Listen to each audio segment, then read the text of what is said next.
함께 따라서 하시겠습니다. 은혜와 진리가 충만하더라. 한 번 더 따라서 하시겠습니다. 은혜와 진리가 충만하더라.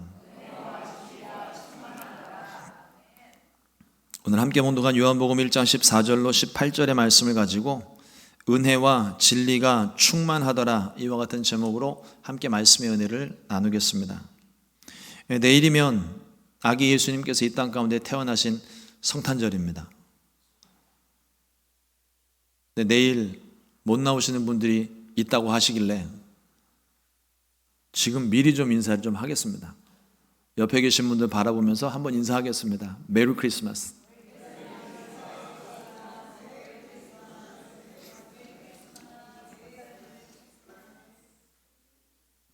해피 할러데이 아닙니다.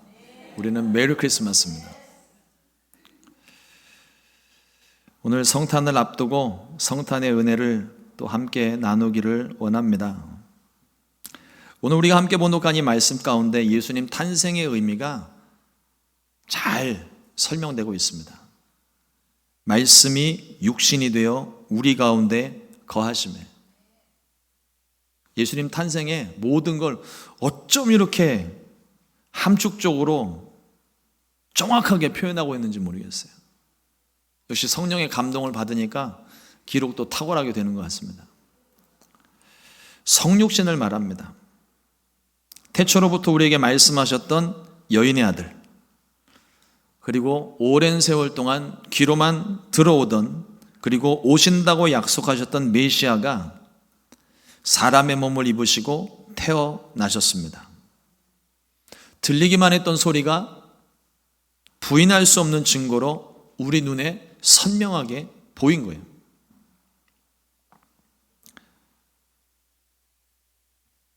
이게 너무나도 신비스러운 일이어서, 그리고 다른 종교에서는 감히 상상도 못하고 꿈도 못 꾸는 일이라서 우리가 이 의미를 정확하게 캐치를 하고 있는지는 잘 모르겠어요. 하나님이 사람이 되신 겁니다. 세상 말로 이야기하면 신이 인간이 된 거예요. 무슨 설화 속에서나 존재하는 그게 아니라 실제 우리 사건 가운데, 우리 삶 속에 하나님이 직접 육신을 입으시고,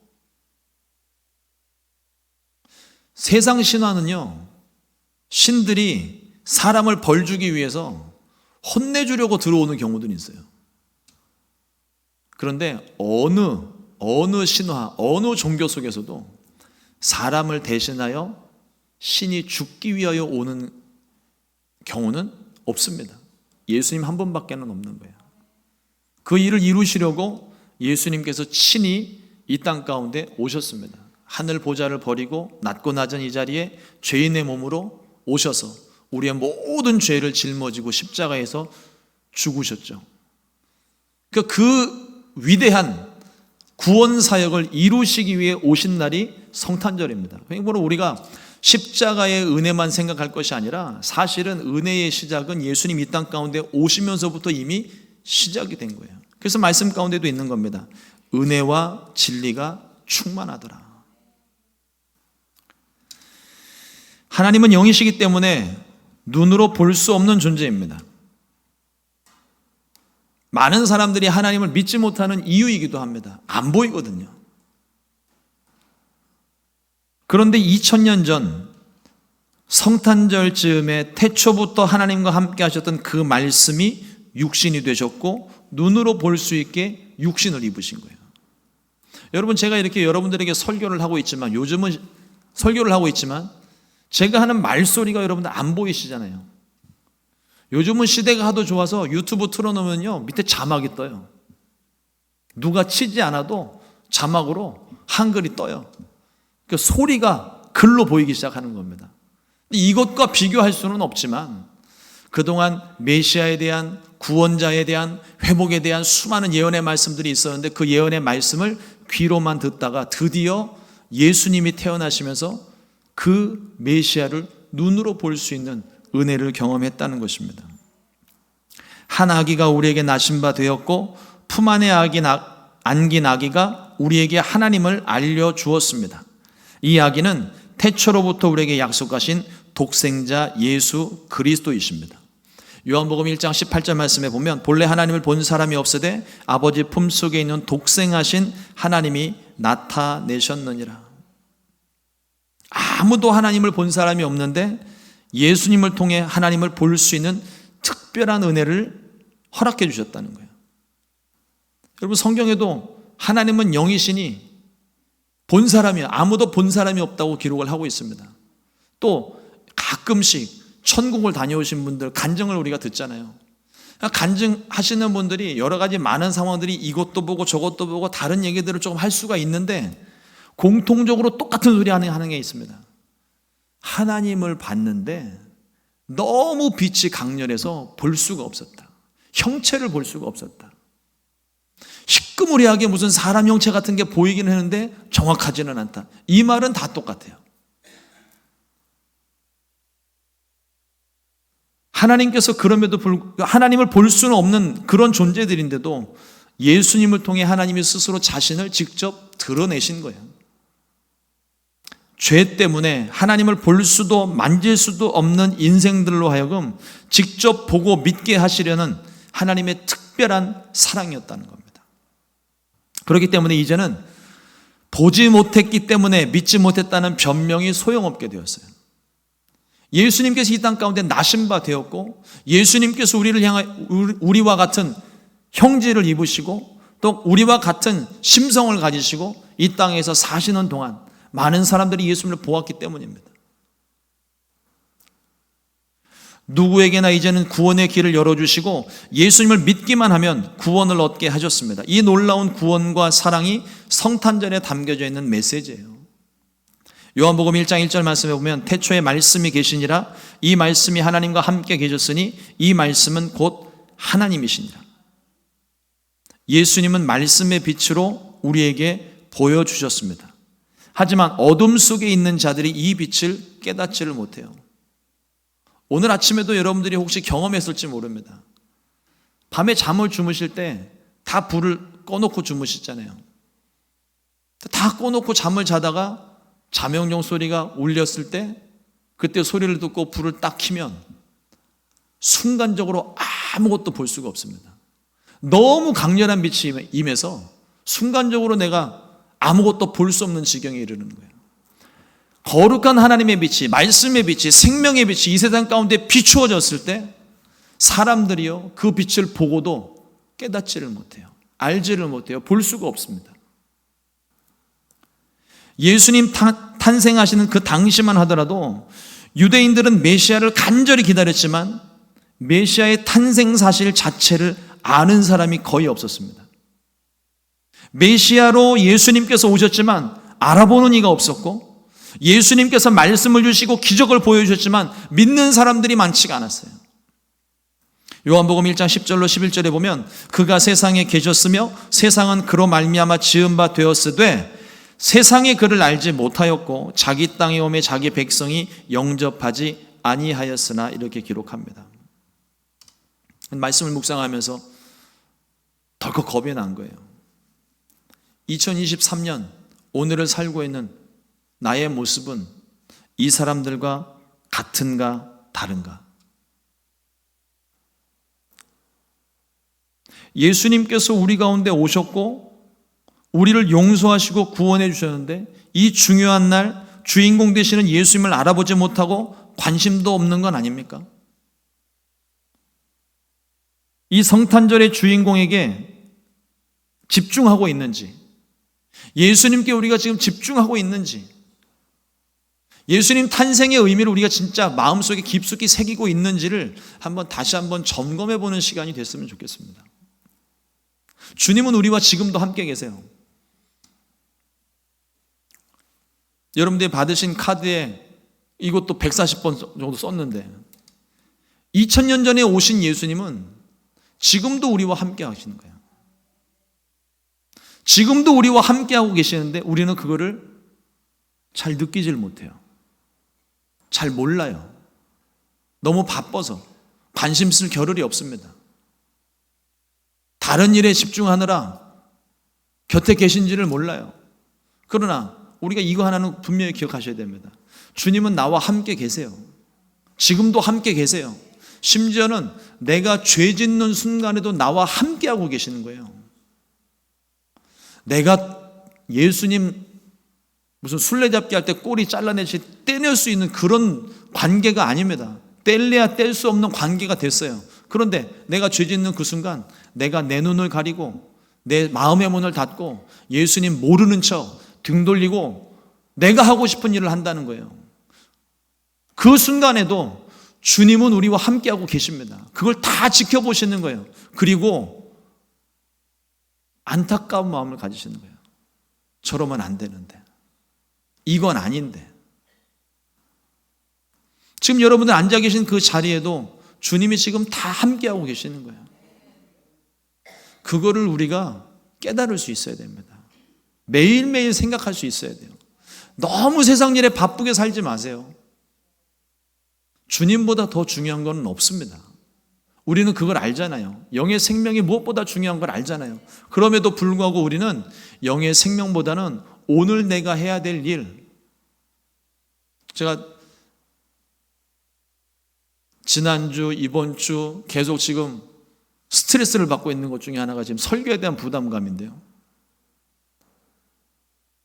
오늘 설교하고 내일 또 설교하고 일주일 새벽 설교하고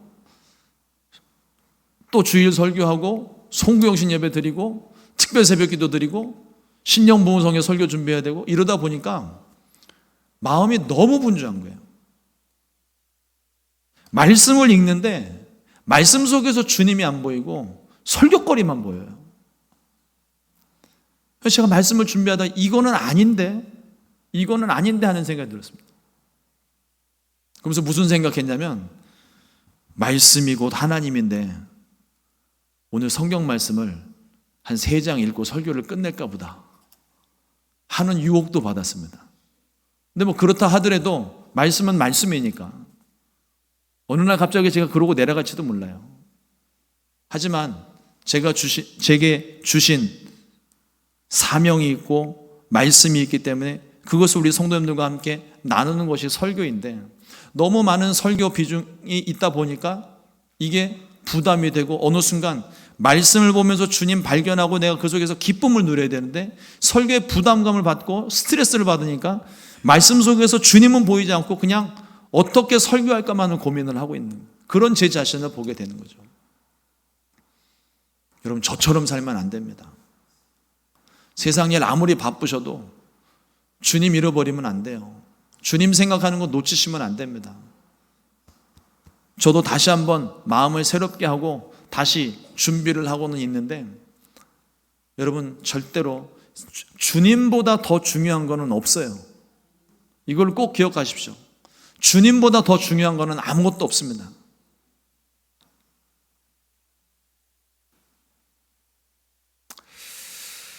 하나님은 언제나 우리와 함께하고 싶어 하셨습니다.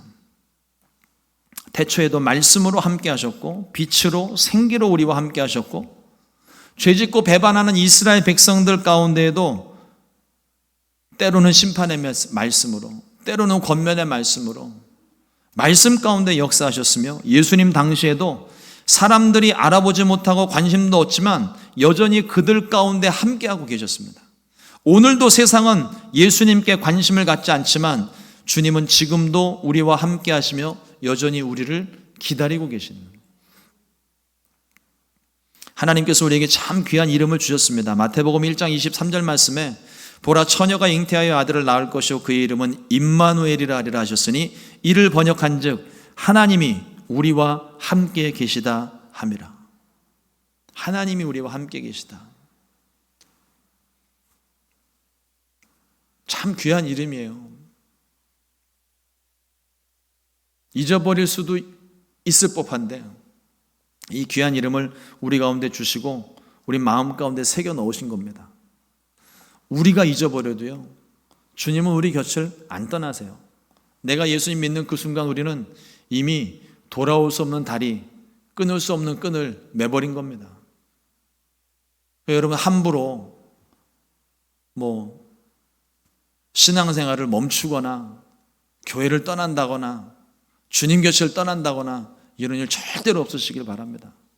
그거 다 시간 낭비예요. 결국은 우리가 주님 앞에 다시 다 돌아오게 돼 있거든요. 지금 가족분들을 위해서 기도하시는 분들도요, 너무 조급해하지는 마세요. 하나님을 믿은 것은 내가 끊는다고 끊어지는 게 아닙니다. 하나님께서 반드시 다시 불러 세우실 거예요. 조급해하지는 마시되 기도는 멈추지 마시고 항상 기도하면 하나님께서 마침내 불러서 구원을 하실 줄로 믿습니다. 우리가 믿고 의지할 것들이 많아지면요, 우리는 하나님을 의지하지 않게 됩니다. 눈에 보이는 것, 손에 잡히는 것을 쫓아가기 마련이에요. 하지만 눈에 보이는 것이, 손에 잡히는 것이 우리를 평안하게 하지를 못합니다. 우리는 볼 수 없는 걸 보아야 직성이 풀리고 잡을 수 없는 것들을 잡아야 만족함을 누리는데, 실제로 볼 수 없던 것, 잡을 수 없던 것을 내가 얻는다 하여도 내 마음에 이 평안함이 채워지지가 않는 거예요. 늘 불안한 구석이죠. 잡아도 불안하고 보아도 불안하고, 이것을 어떻게 해결할 수 있겠습니까? 정치적이고 외교적인 방법, 인간의 술수나 계획이 우리를 구원하거나 평안을 주지 않습니다. 말씀 그대로 오직 우리의 구원과 참된 평안은 하나님이 우리와 함께 하시는 것에 달려 있는 거예요. 하나님이 우리와 함께 계시다. 임마누엘의 하나님이십니다. 마침내 이 땅에 오신 예수님을 통해서 그 임마누엘의 하나님이 우리 가운데 완전히 이루어지게 된 거예요. 또한 이제는 우리 가운데 또 다른 보혜사 성령님을 우리 가운데 보내주셔서 세상 끝날까지 우리와 함께 하신다고 약속하셨잖아요. 그러니까 매일매일 우리가 성령 충만해지고 매일 성령과 교제하며, 여러분, 우리 성령님을 무슨 신을 대하듯이 하지 않으셨으면 좋겠습니다. 우리 순복음교회 안에서는 거의 표어와도 같이 외치는 구호가 있습니다. 한번 따라서 하시겠습니다. 성령님 인정합니다. 성령님 환영합니다. 성령님 모셔드립니다. 성령님 의지합니다. 나중에 기회가 될 때 이 표어가 만들어지게 된 배경을 또 한번 설명드릴 일이 있겠지만, 성령님을 인격적으로 받아들여야 된다는 마음을 주셔서 이 구호가 생겨난 거예요. 지금 옆에 앉아 계신 우리 권사님들, 장로님들, 성도님들 의식하듯이 성령님을 그렇게 의식하시라는 거예요. 내가 길을 혼자 걷고 있을 때에도요, 나 혼자 걷는 게 아니거든요. 성령님이 나와 함께하고 계신 겁니다. 내가 밤에 혼자 사무실에 앉아서 뭐 글을 쓰든 책을 보든 차를 마시든 절대 혼자가 아니에요. 성령님이 나와 함께 하십니다. 그때가 우리 성령님과 교제할 수 있는 시간이에요. 하나님이 우리와 함께 하시는 것, 그것을 우리 가운데 이루어 주셨습니다. 품 안에 안 계신 예수님께서 하나님이 우리와 함께 계신 살아계신 하나님이심을 친히 증명해 보이셨습니다. 로마서 5장 8절 말씀에 우리가 아직 죄인 되었을 때에 그리스도께서 우리를 위하여 죽으심으로 하나님께서 우리에 대한 자기의 사랑을 확증하셨느니라. 우리에 대한 자기의 사랑을 보여주셨다, 나타내셨다라는 의미예요. 그런데 우리가 아직 죄인 되었을 때였대요. 나는 아직 죄 가운데 있는데, 나는 아직 주님을 알지도 못하는데, 내가 나를 살려달라고, 내 죄 용서해달라고 우리가 구하지도 않았는데, 주님이 먼저 이 땅 가운데 오셔서 먼저 우리의 죄를 짊어지시고 먼저 우리의 죄를 용서하셨습니다. 전적으로 하나님의 은혜인 거예요. 우리의 행위나 노력이 아닙니다. 하나님의 은혜를 우리 가운데 베풀어 주셨고, 누구든지 예수님을 믿기만 하면 구원을 얻는다고 말씀하셨어요. 단 한 가지 조건 우리 가운데 이제 거셨습니다. 예수님 믿기만 하면 된다는 거예요. 다른 말로 이야기하면 나를 위해서 내 죄를 용서하시고 나를 구원하신 그 은혜를 받아들이기만 하면, 여러분, 제가 오늘 카드와 선물을, 작은 선물이지만 나눠 드렸는데 여러분 다 받으셨어요. 근데 받고 봉투도 열어보지 않고 집구석 어딘가에 처박아 두시면 여러분들이 손으로는 받았지만 그건 여러분들 게 아닙니다. 예수님을 받아들인다는 게 그런 의미인 거예요. 우리를 위해서 이미 모든 길을 열어주셨습니다. 은혜를 다 베풀어 주셨어요. 그것을 우리가 받아들이기만 하면, 내 것으로 삼기만 하면, 예수님을 나의 주인으로 모셔드리기만 하면, 그러면 그때부터는 하나님께서 우리 가운데 베푸신 이 은혜가 내 것이 되는 것이고 내가 구원받은 사람이 되는 것입니다. 십자가의 죽으심만 은혜가 되는 것이 아니라 이 위대한 하나님의 계획에 순종하시려고 예수님이 이 땅 가운데 태어나신 그 순간부터 이 사랑을 우리 가운데 보여주고 계신 거예요. 그것이 은혜라는 것입니다. 내가 너희를 이처럼 사랑함으로 내 아들을 너희에게 보냈다.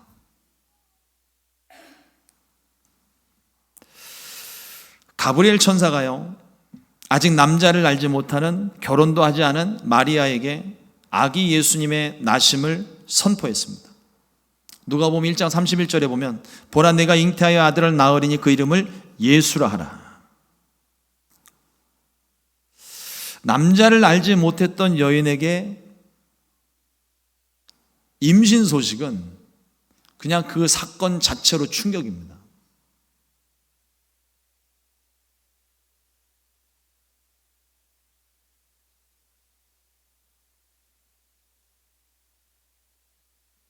당시 문화를 봤을 때 이 마리아가 나이가 그렇게 많지 않을 때요, 나이 어린 마리아가 수태고지를 받고 임신을 하게 됩니다. 이 사실이 외부에 알려지게 되면 돌에 맞아 죽어도 싼 그런 시대예요. 그러니 임신 사실 자체만으로도 충격인데 그것이 바깥에 알려지기라도 하면 더 큰 두려움이 쌓이는 거죠. 그 두려움에 있을 법도 한데 마리아는요, 하나님이 함께 하신 것을 믿었고 주의 일이었기 때문에 온전히 순종했습니다. 주의 여종에게 말씀하시옵소서, 종이 듣겠나이다. 여러분, 우리가 주의 말씀을 들을 때 이 마음이어야 됩니다. 말씀이요, 늘 좋은 말씀만 들리지 않아요. 내게 복 주시는 말씀만 들리지 않아요. 때로는 내가 잘못된 길로 갈 때, 모난 부분이 있을 때, 또 어긋난 길로 갈 때, 고집을 부릴 때 하나님 말씀으로 우리를 치실 때가 있습니다. 그러면 그때는 되게 아파요. 하지만 그 말씀도 우리가 아멘으로 받을 수 있어야 돼요. 어떤 경우는 두려움으로 다가올 때도 있습니다. 아브라함에게 그랬죠. 이삭을 바쳐라. 여러분, 끔찍한 말씀 아니에요? 근데 그 두려운 말씀을 아브라함은 이런 반구하지 않고 다음날 아침에 일찍 일어나서 미리 준비하고 이미 길을 떠나버립니다. 아버지로서 두려움이 있겠죠. 하지만 하나님이 더 중요하기 때문에, 하나님 말씀이 더 소중하기 때문에, 그것을 부인할 수 없기 때문에, 거부할 수 없기 때문에 아브라함이 묵묵히 순종한 거예요. 두려움이 있겠지만, 아픔도 있겠지만, 그러나 그 말씀에 우리들의 반응은요, 오직 한 가지밖에 없습니다. 순종입니다. 예수님께서 그 순종의 본 우리 가운데 제일 먼저 보여줬잖아요. 이러므로 사랑하는 성도 여러분, 예수님의 나심에 관한 이 말씀들 쭉 살펴보다 보니까 예수님의 나심을 기다렸던 사람들의 이야기가 누가복음에 계속 나옵니다. 근데 그 중에 특히 안나 선지자의 모습을 주목해 봤습니다. 누가복음 2장 36절로 38절 말씀에 보면 이렇게 기록합니다. 또 아셀 지파 바누엘의 딸 안나라 하는 선지자가 있어 나이가 매우 많았더라. 그가 결혼한 후 7해 동안 남편과 함께 살다가 과부가 되고 84세가 되었더라. 이 사람이 성전을 떠나지 아니하고 주야로 금식하며 기도함으로 섬기더니 마침 이때에 나와서 하나님께 감사하고 예루살렘의 속량을 바라는 모든 사람에게 그에 대하여 말하니라. 이 안나 선지자는 예루살렘의 회복과 메시아를 위해서 금식과 기도로 준비하다가 성전에서 아기 예수님을 만납니다. 그런데 이 나이를 제가 한번 계산을 해봤어요. 뭐 정확히 언제 결혼을 했는지, 언제 사별을 했는지 나오지는 않아요. 그냥 단지 7년 후에 과부가 되었다라는 표현만 나오고 그의 나이 84세입니다. 그러면 아무리 늦게 결혼했다 치더라도 적어도 50년 동안 성전에서 금식하고 기도하면서 한결같은 모습으로 지냈다는 거예요. 무려 50년이 넘는 시간 한결같은 모습으로 주님을 기다리다가 주님을 만났어요. 얼마나 감격이었을까요? 저는 우리 지난주에도 말미에서 말씀을 나눴지만 성탄절이 우리에게 예수님이 우리 가운데 오신 이 성탄절이 한 번 오고 끝나는 게 아닙니다. 들려오던 말씀이 육신이 되어 눈으로 볼 수 있게 임하셨던 것처럼 장차 다시 오시마 약속하신 그 말씀도 반드시 이루어지게 될 겁니다. 그러면 그분이 우리 주님이 언제 오실지 우리는 알지 못하잖아요. 당장 오늘이라도 오실 수 있고 우리 당대에 오실 수도 있고 우리는 경험하지 못하지만 우리 다음 세대 혹은 그 다음 세대 뭐 100년이 걸리고 1000년이 걸린다 한들 우린 때와 시기를 알지 못하니까 기다릴 수밖에 없는 거예요. 그 기다리는 동안 우리는요, 이 안나의 모습과도 같이 한결같은 모습으로 주님을 기다리고 준비해야 될 줄로 믿습니다. 성탄절이 한 번 오고 끝나면 우리는 또다시 이 성탄절이 지나고 내일 지나고 화요일부터 우리는 또 언제 성탄절이 있었냐는 듯이 성탄절을 또 까맣게 잊고 지날지도 몰라요. 그러나 성탄절은 잊어버릴지라도 주님이 우리 가운데 오신 건 잊지 마십시오. 절기, 카드, 트리 이런 것들은 당장 다음 주면 없어져요. 하지만 이런 것들은 없어져도 우리 주님은 우리 가운데 여전히 남아 계십니다. 그 주님을 마음 가운데 모시고 주와 함께 동행하는 저와 여러분들이 될 수 있기를 주님의 이름으로 축원합니다. 매년 반복되는 성탄절이겠지만 믿음에 따라 매년 겪는 성탄의 의미가 달라지는 것 같아요. 작년보다 올해가 성탄의 의미가 더 깊을 수도 있고 작년만 못할 수도 있습니다. 세상은 변해가지만 주님을 기다리는 우리의 마음, 모셔드리고 믿는 그 마음이 변함이 없게 되기를 주님의 이름으로 축원합니다. 또 한 번의 성탄절이 지나가고 있어요. 주님 오실 날도 또 한 해가 가까워진 겁니다. 매년 성탄절을 기다리며 준비하는 그 마음으로 다시 오실 주님을 기다리고 준비하는 저와 여러분 되기를 주님의 이름으로 축원합니다. 기도하겠습니다.